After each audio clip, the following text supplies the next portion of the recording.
রোজি এটা দেখে চিৎকার করে ওঠে এবং চোখ ঢেকে ফেলে। যদি এটা একটা ভ্রম হয়, সে পিটপিট করে। চোখ খুলে দেখে এটা কোনো ভ্রম নয়, এটা সত্যিই ঘটেছে। এবং জিহাদকে ধরতে যায়, ঠিক সেই মুহূর্তেই নিলয় রোজিকে একটা থাপ্পড় মারে। রোজি টাল সামলাতে না পেরে পড়ে যায়, সাথে সাথে সে অজ্ঞান হয়ে যায়। রোজিকে অজ্ঞান হতে দেখে এতক্ষণ চুপ করে থাকা তার বন্ধু বান্ধবীরা এগিয়ে আসে। তারা নিলয়কে অনেক ভয় পায়, যেহেতু নামকরা গ্যাংস্টার। তবে ভয় পায় না শুধু রোজি, কারণ সে জানে না যে নিলয় একজন গ্যাংস্টার। রোজি অজ্ঞান হয়ে পড়ে যেতে নেবে, ঠিক সেই মুহূর্তে নিলয় ওকে ধরে ফেলে। সে রোজির ধনুকের মতো বাঁকানো কোমর ধরে ফেলে। নিলয় রোজির দিকে তাকিয়ে বলতে থাকে, আমাকে ধোকা দেওয়া, আমাকে, নিলয়কে, হা আজকে দেখাবো আমি কি করতে পারি। এই বলে রোজিকে নিয়ে চলে যায়। রিসোর্ট থেকে বেরিয়ে যায় নিলয় রোজিকে কোলে করে। নিলয় আজ একাই ড্রাইভ করে এসেছে। রোজিকে ফ্রন্ট সিটে বসিয়ে দিয়ে সে ড্রাইভিং সিটে বসে গাড়ি স্টার্ট দেয়। মুহূর্তেই তারা নিলয়ের ডুপ্লেক্স বাড়িতে পৌঁছে যায়। নিলয় রোজিকে কোলে করে নিজের ঘরে নিয়ে যায় এবং ওর বিছানায় শুইয়ে দেয়। 30 মিনিট পর রোজির জ্ঞান ফিরে। সে মাথা ধরে উঠে বসে। উঠে বসতেই নিলয় রোজির গলা চেপে ধরে। নিলয়ের চোখ লাল হয়ে আছে। রোজি এটা দেখে ভয় পেয়ে যায়। রোজির চোখ দিয়ে পানি পড়ছে, কিন্তু তাতে নিলয় গলে না। রোজি গলা ছাড়াতে চেষ্টা করায় সে আরও জোরে গলা চেপে ধরে। রোজির নিঃশ্বাস নিতে খুবই কষ্ট হচ্ছে। রোজি, অর্থাৎ রোজি বলছে, ছাড়ুন, আমায় দয়া করুন, প্লিজ। তবে নিলয় কিছুই শুনছে না। যখন দেখলো রোজির চোখ উল্টে আসছে, তখন নিলয় রোজিকে ছেড়ে দেয়। রোজি কাশতে কাশতে বিছানা থেকে পড়ে যায়। সে হাঁপাচ্ছে, ভীষণ করে হাঁপাচ্ছে। নিঃশ্বাস নিতে পারছে না রোজি। তাও নিলয়ের রাগ কমে না। সে রোজির চুলের মুঠি ধরে ওকে দাঁড় করায়। তারপর বলে, কি বলেছিলাম, ছেলেদের সাথে ডলাডলি করতে না করেছি না, শুনিসনি? আবার বলস আমি কে? জীবনের মায়া নেই? এটা বলে রোজিকে থাপ্পড় মারে। রোজি হঠাৎ থাপ্পড়ে নিচে পড়ে যায়। রোজি উঠে বসার আগেই আরও একটা থাপ্পড় মারে। এবার রোজি সহ্য করতে না পেরে কেঁদে ওঠে। তার গালে 3বার চড় পড়ল। দুগালে 5 আঙ্গুলের দাগ দৃশ্যমান। রোজির কান্না দেখেও নিলয় গলে না। নিলয় বলে, আর কি বলেছিলি? আমি কে? আমি কে হই জানিস না তুই? এর মধ্যে রোজির আগে হিতাহিত জ্ঞান হারিয়ে চিৎকার দিয়ে ওঠে, কে আপনি? আমার বিএফ, ভাই নাকি জামাই? কেউ না, আপনি এমন করছেন কেন? নিলয় বলল, আজ দেখাবো আমি কে। এটা বলেই নিলয় রোজিকে তুলে বিছানায় ছুঁড়ে মারে। রোজি শুকনা কাঠি আর নিলয়ের দানবীয় শরীর। রোজি আছড়ে পড়ে বিছানায়। রোজি দেখে নিলয় ওর শার্টের বোতাম খুলছে। এটা দেখে রোজি শেষ। রোজি বলল, কি করছেন? এগোবেন না প্লিজ, আমাকে যেতে দিন, দয়া করুন। নিলয় কিছুই বলছে না, সে শুধু এগোচ্ছে। নিলয় বিছানায় বসে রোজিকে শুইয়ে দেয় এবং ওর ঠোঁটে নিজের ঠোঁট ডুবিয়ে কামড়াতে থাকে রাগে। এদিকে রোজির চোখে বন্যা নেমেছে, তবে সেই কান্নাও নিলয়কে গলাতে পারে না, কারণ নিলয় হার্টলেস। নিলয় 5 মিনিট পর ওর রোজিকে ছেড়ে ওর গলায় মুখ ডুবায়, শুষে নিতে থাকে। কিছুক্ষণ পর নিলয় রোজির গলা ছেড়ে ওর ড্রেস খুলতে শুরু করে। এটা দেখে রোজি চিৎকার করে বারবার বলে, প্লিজ প্লিজ এমন করবেন না, আমি মরে যাব, প্লিজ আমাকে কলঙ্কিত করবেন না। কে শোনে কার কথা? নিলয় রোজির জামা পুরো খুলে ফেলে। রোজি শুধু ইনার পরা। রোজির কান্নার কারণে হাঁপিয়ে যাওয়ায় তার বুক ওঠানামা করছে। সে ব্ল্যাক কালার ইনার পরা। এটা দেখে নিলয় পাগল হয়ে যায়। সে দ্রুত রোজির ইনার খুলে, রোজির প্যান্ট খুলে এবং নিজেও আনড্রেস হয়ে যায়। রোজি তখনও কাঁদছে।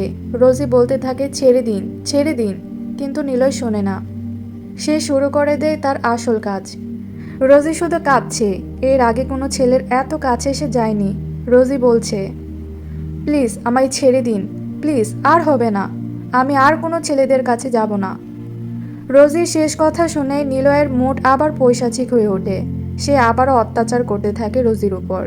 তার মনে পড়ে যায় সকালে ঘটে যাওয়া ঘটনাটা। সে রোজির বুকে কামড় দিতে থাকে।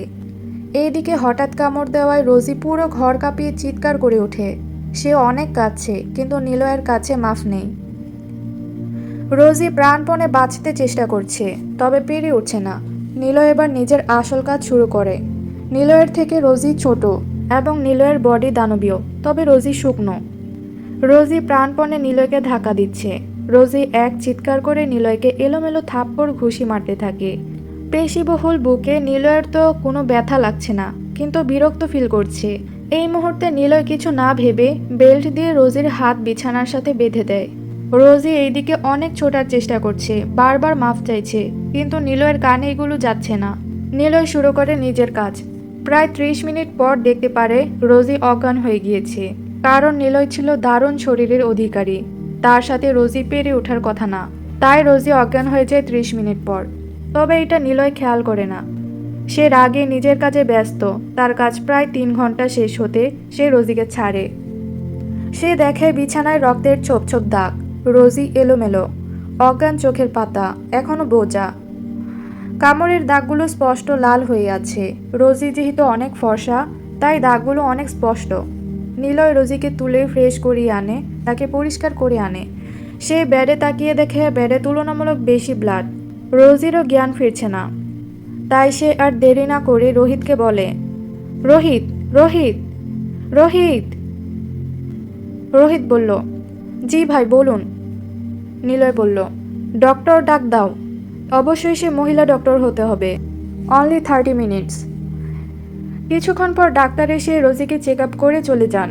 ডাক্তার বলে গিয়েছেন রোজি অনেক মানসিক চাপে ছিল, সে ভয় পেয়ে গিয়েছিল। একটি ইঞ্জেকশন পুশ করে গিয়েছেন, রোজির জ্ঞান ফিরে আসবে। কিছুক্ষণ পর ওর জ্ঞান ফিরে আসে। নিলয় রোজিকে স্যুপ খাইয়ে দেয়। রোজি খেতে না চাইলে নিলয় রোজিকে ধমকে খাইয়ে দেয়। খাওয়া শেষে রোজি বলতে থাকে, আমি বাসায় যাব। নিলয় বলল, ওয়েট। এটা বলেই নিলয় রোজির সামনে একটি কাগজ দেয় আর বলে, রোজ সাইন ইট। রোজি বলল, না, এটা কিসের কাগজ? আমি সাইন করব না। আগে আমাকে বলুন এটা কিসের কাগজ?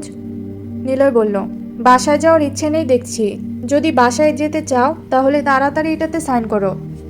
রোজি আর না ভেবে সাইন করে দেয়। নিলয় গাড়ি বের করে আনে। তারপর রোজিকে কুলে করে বাসার থেকে বের হয়ে আসে, কারণ রোজি হাঁটতে পারবে না। রোজির বাসায় সামনে আসতেই নিলয় গাড়ি দাঁড় করালো। রোজি গাড়ি থেকে বের হতে যাবে, তখনই নিলয় রোজিকে টান দিয়ে তার কোলে নিয়ে আসে এবং তার কপালে চুমু দেয়। তারপর রোজি গাড়ি থেকে নেমে নিজের বাসায় ঢুকে যায়। নিলয় ততক্ষণ তাকিয়ে থাকে যতক্ষণ না রোজি বাসায় ঢোকে। রোজি বাসায় ঢুকতেই নিলয় নিজের অফিসের কাজ শেষ করে বাসায় চলে যায়। বাসায় যেয়ে রোজি যে কাগজে সাইন করেছিল নিজেও সেই কাগজে সাইন করে দেয়, কারণ ওটা ছিল একটা কাবিননামা। নিলয় রোজির সাথে রাতে যে কাজটা করেছিল সেটা সে ইচ্ছা করে করেনি, রাগের মাথায় সে করে ফেলেছে। তাই সে রোজিকে বিয়ে করে ফেলল। যদি নিলয় রোজির সাথে সাথে নিজেও তখন সাইন করে ফেলতো বা রোজির আগে নিলয়ের সাইন থাকতো, তাহলে রোজি বুঝে যেত যে নিলয় রোজিকে বিয়ে করতে চাচ্ছে। তাই এভাবে সে বিয়েটা করে ফেলল। এটুকুই ছিল ভিলেন গল্পের পর্ব 3।